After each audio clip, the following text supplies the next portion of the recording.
Hello friends, नमस्ते, सत श्री अकाल। मदर किचन रेसिपी में आप लोगों का सभी का स्वागत है। तो आज मैं आपके लिए लेकर के आई हूँ बिल्कुल हट के इडली की रेसिपी, वो भी बिना स्टैंड और बिना कुकर के। ना ही आपको ज़रूरत पड़ेगी पतीला की, ना ही कुकर की। बिल्कुल नया तरीका से, जो इससे पहले आपको कोई नहीं बताया होगा। तो चलते हैं, इस रेसिपी को शुरू करते हैं। तो इसके लिए हमने 1 कटोरी हम दही लेंगे, बिल्कुल फ्रेश दही लेंगे। इस तरह से हम नाप लेंगे। 1 कटोरी, घर में कोई भी कटोरी आप सेट कर लें। तो इडली बनाने के लिए ना आपको कोई तैयारी करनी पड़ेगी और ना ही ज़्यादा बर्तन गंदे होंगे। बस आप झट से बना सकते हैं इस रेसिपी को। तो हमने इसको एक बॉल में ट्रांसफ़र कर लेंगे और इसको अच्छी तरीके से दही को हम फेंट लेंगे। बिल्कुल जैसे छाछ हम बनाते हैं, बिल्कुल पतली होती है, उस तरह से हम इसको फेंट लेंगे अच्छे तरीके से। हम इसको 5 से 10 मिनट तक हम इसको चम्मच के हेल्प से इसको हम फेंट लेंगे। उसके बाद हम इसमें उसी कटोरी से हम 1 कटोरी इसमें हम पानी डालेंगे और इसकी अच्छी तरीके से हम इसको फिर से चलाएंगे और अच्छी तरीके से इसका हम घोल बना लेंगे।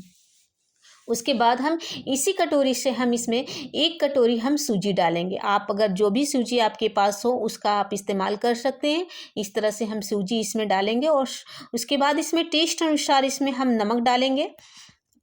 उसके बाद हम इसमें 1 चम्मच के लगभग इसमें हम ऑयल डालेंगे। आप जो भी ऑयल खाना पसंद करते हैं आप उसका इस्तेमाल कर सकते हैं।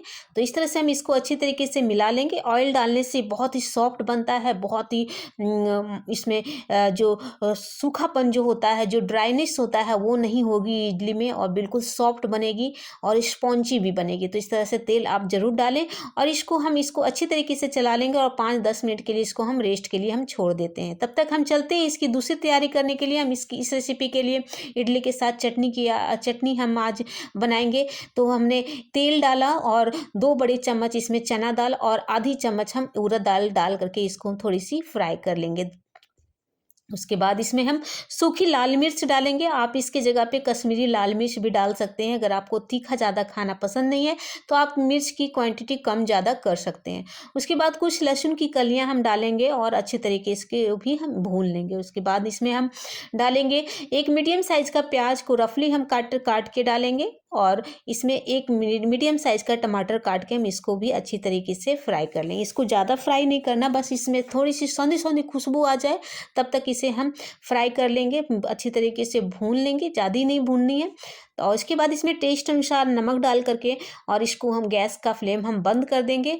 और जब ये थोड़ी ठंडी हो जाए तब इसको हम एक मिक्सर जार में डाल करके इसको हम बारीक पीसेंगे। इसको हम मिक्सर डाल देते हैं। तो फ्रेंड्स, यहाँ मैं आपको याद दिला देती हूँ कि आपको मेरी यह रेसिपी कैसी लग रही है, कमेंट बॉक्स पे लिख के हमें ज़रूर बताएं। यदि आपको अच्छी लगती है तो लाइक करें, अगर यदि अच्छी नहीं लगती तो आप डिसलाइक भी कर सकते हैं। तो अगर आप हमें फेसबुक पे देख रहे हो तो हमारे पेज को फॉलो कर सकते हैं। यदि यूट्यूब पे देख रहे हो तो मेरे चैनल को सब्सक्राइब करके हमें मोटिवेट करें ताकि आपके लिए अच्छे अच्छे वीडियो लेकर के आएँ। उसके बाद इसमें हम 2 चम्मच दही डालेंगे और कुछ धनिया पत्ता, फ्रेश धनिया पत्ता हम डाल करके इसको अच्छी तरीके से बारीक पीस लेंगे। आप देख पा रहे हैं बहुत अच्छी तरीके से ये पीस चुकी है। उसके बाद हम इसको एक अलग बॉल में ट्रांसफ़र कर देंगे और जो मिक्सर जार में थोड़ी सी लगी थी उसमें थोड़ा सा पानी हम डाल करके इस पेस्ट को हम थोड़ी सी और पतली, मुझे लग रहा है कि थोड़ी गाढ़ी है तो इसमें थोड़ी सी पानी हमने और ऐड करके और अच्छी तरीके से इसका हम घोल तैयार कर लेंगे। ये बिल्कुल परफेक्ट है। उसके बाद इसको हम चलते हैं, इसको छौंक लगाने के लिए, इसका तड़का लगाने के लिए तो हमने थोड़ी सी तेल डाला और आधी चम्मच के लगभग हम इसमें सरसों और 2 सूखी मिर्च और कड़ी पत्ता डाल के इसको अच्छे तरीके से हम फ्राई कर लेंगे और इस चटनी के ऊपर हम इस तरह से इसको डाल देंगे। इससे और फ्लेवर और बहुत ही अच्छी आती है और दोगुना हो जाता है, इसका जो टेस्ट है वो और अच्छी हो जाती है छौंक लगाने के बाद।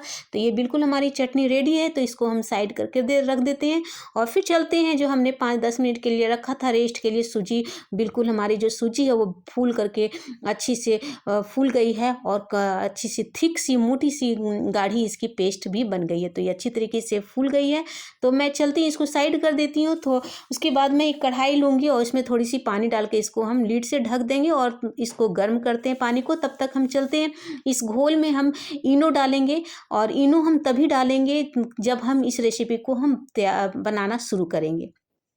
तो इससे बहुत ही फ्लॉपी बन जाता है और बिल्कुल जो सूजी है वो बहुत ही हल्की हो जाती है जब इसमें हम इनो डालेंगे। और इनो को डालते ही इसको हम इडली बनाना शुरू करेंगे। तो इस तरह से हमें ये इस तरह से आप देख पा रहे हैं इसकी जो घोल है इस तरह से थिक होनी चाहिए, पतली नहीं होनी चाहिए इसकी घोल। आप देख पा रहे हैं, ये देखिए इस तरह से इसकी घोल होनी चाहिए। उसके बाद हमारे पानी भी इधर गर्म हो गया है, तो मैं इस तरह से दिखा रही हूँ। ये जो थाली है, इस तरह का जालीदार थाली सभी के घरों में होता है, तो आप इस तरह का थाली लें और इसी में आज हम इस इडली का रेसिपी को हम तैयार करेंगे। तो इस तरह से जालीदार आप सभी के बर्तनों घरों में होता है, सॉरी, और इस तरह का जालीदार होता है, जालीदार बर्तन होता है। तो उसके बाद इसमें हम थोड़ी सी तेल लगा करके चारों तरफ इस तरह से हम फैला देंगे, ताकि जब हम इसमें बैटर डालेंगे तो ये चिपके नहीं। उसके बाद जो हमने पेस्ट बना करके रखा था, घोल बना करके रखा था सूजी का, और इस तरह से हम एक कलछी इसमें हम डालते जाएंगे इस तरह से। तो आप देख पा रहे हैं जो घोल है वो थोड़ी सी गाढ़ी है, पतली नहीं है। अगर पतली रहेगी तो ये होल के से बाहर निकलने लगेगी। तो इस तरह से आप घोल थोड़ी गाढ़ी रखें। इस आप देख पा रहे हैं, अगर घोल अच्छी रहेगी तो हमारी जो रेसिपी है वो अच्छी तरीके से बनेगी। तो आप देख पा रहे हैं कि कितनी आराम से ये बन जा रही हैं और कितनी परफेक्ट तरीके से, इससे ज़्यादा बर्तन गंदे भी नहीं होते हैं और ये तुरंत रेसिपी बन करके तैयार हो जाता है। तो इस तरह से इसको मैं लीड से ढक देती हूँ। 10 मिनट के लिए इसको मैं धीमे आंच पे छोड़ देती हूँ। तो अब मैं बिल्कुल कंप्लीट हो गई 10 मिनट। अब मैं टूथपिक से चेक करके दिखाती हूँ। ये बिल्कुल हमारी जो है वो पक चुकी है, टूथपिक में बिल्कुल क्लियर आ रही है, इसमें चिपकी नहीं है। तो इसको गैस पर से नीचे उतार देती हूँ, इसको ठंडी होने के लिए छोड़ देती हूँ। तो ये देखिए मेरा बिल्कुल ठंडी हो गई है। उसके बाद मैं एक कलछी के हेल्प से इसको निकाल करके एक जो अ, जो चम्मच है वो थोड़ी सी नोकीला हो, जिससे आराम से ये निकल जाए। तो आप देख पा रहे हैं कितने आराम से ये निकल रहे हैं। और मैं इसका टेक्सचर मैं आपको बाद में दिखाऊंगी। एक और बैच में तैयार करके तैयारी कर लेती हूँ। तो ये देखिए, और मैं एक और तरीका मैं आपको आज बताऊंगी फ्रेंड्स, आप वीडियो के अंत तक बने रहें। एक और मैं तरीका बताऊंगी बिना स्टैंड का आप कैसे आप इडली को बना करके तैयार कर सकते हैं। तो ये बहुत ही आराम से निकल जाते हैं और आप देख रहे हैं कि थाली में बिल्कुल चिपकी नहीं है और आराम से ये चम्मच के हेल्प से ये निकल जा रही हैं। तो ये देखिए, तो इसको मैं साइड कर देती हूँ और चलती हूँ एक और तैयारी करने के लिए। तो एक बैच और मैं तैयार करके रख लेती हूँ। तो इस तरह से ब्रश आपको इसको धोने की ज़रूरत नहीं पड़ेगी। तो इसमें तेल लगा के इस थाली में हम तैयारी करके रख लेते हैं। उसके बाद इस तरह का कटोरी, फ्रेंड्स मैं एक और तरीका बता रही हूँ। इस तरह की कटोरियाँ सभी के घर में होता है और इस तरह से आप इससे भी छोटी कटोरियाँ आपके पास है तो छोटी कटोरी ले सकते हैं, या मसालेदार वाली जो कटोरियाँ होती छोटी छोटी उसका भी आप इस्तेमाल कर सकते हैं। इसमें थोड़ा सा तेल ग्रीस करके और इस तरह से थोड़ी थोड़ी बैटर हम इसमें डाल देंगे। ज़्यादा बैटर इसमें नहीं डालेंगे, क्योंकि अगर हम ज़्यादा डालेंगे तो ये ज़्यादा मोटी बन जाएगी, तो हमें इडली का शेप इसमें अच्छी आए। तो इसके लिए हम थोड़ी सी ही एक कलछी हम इसमें बैटर डालेंगे और इस तरह से टैप कर लेंगे, ताकि जो बैटर है वो अच्छे तरीके से सेट हो जाए। तो ये बिल्कुल कंप्लीट हो गई है। फिर चलते हैं उसी पानी, हमने कढ़ाई में जो पानी उबल रही है उसी को इस तरह से हम डायरेक्ट इसको इस तरह से हम डाल देंगे।